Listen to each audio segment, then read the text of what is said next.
In today's video, we are going to talk about a gamer's best friend, a gamepad. A good gamepad can be the difference between the best and the worst gaming experience. Now, good gamepads do not come cheap, and the cheaper ones are not really worth it. So, what do? I'm going to answer this exact question in this video, so keep watching till the end.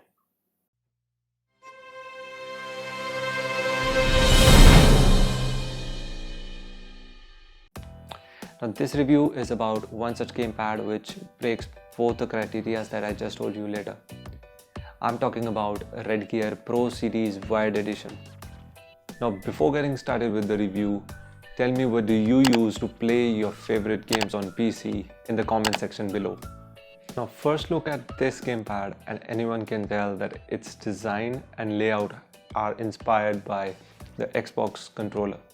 Now looks don't mean anything if they're not functional, and the ergonomics here are pretty good with just the exception of shallow grooves at the bottom of the controller.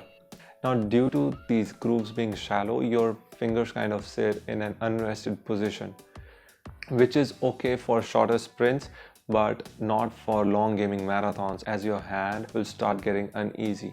The analog sticks here are really great and the buttons feel really tactile when pressed, but the main problem here is the right and the left bumper buttons along with the start and home buttons are really mushy to the touch and don't really feel like you've pressed them.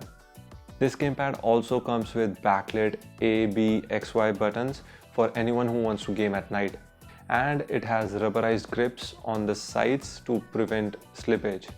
Now let's talk about the build quality of this controller. The plastic used here is of good quality and doesn't break even on falling, which I have tested unwillingly on many occasions. Other than that, the rubber used on the analog sticks is the main area of concern for me because it just frayed after just 7 months of use, and it shouldn't happen. And this was just the case with the left analog stick and not the right. Now let's talk about the connectivity. This controller comes with a 1.8 meter USB cable and which is just USB plug and play, so you don't need any separate drivers to run this controller. This controller also comes with a X input and direct input mode.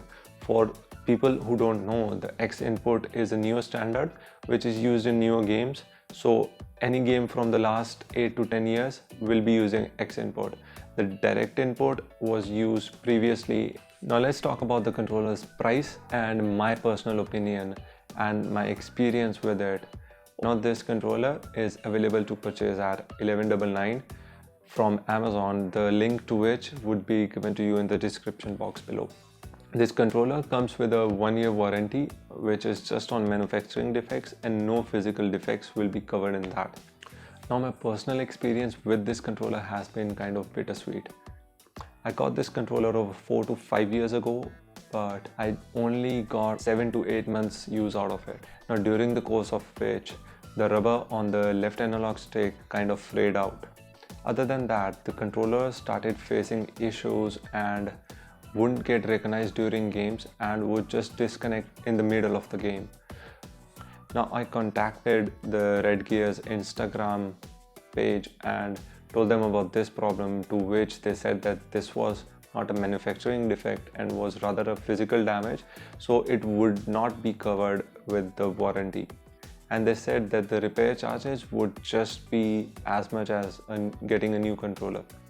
Now personally, I don't really have any problem with their answer, but I was really bugged with the way they handled the things. Now I replied them and they took over 5 days to just get back to me and tell me the issues and the warranty reasons, and that is just not acceptable.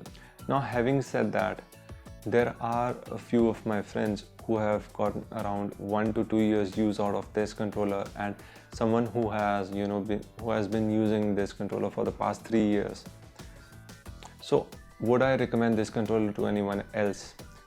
The answer is yes. Even with the problems and the slight drawbacks that this controller has with its ergonomics, I would really recommend that if you're looking for a controller at $1,000 range, you should go for this one.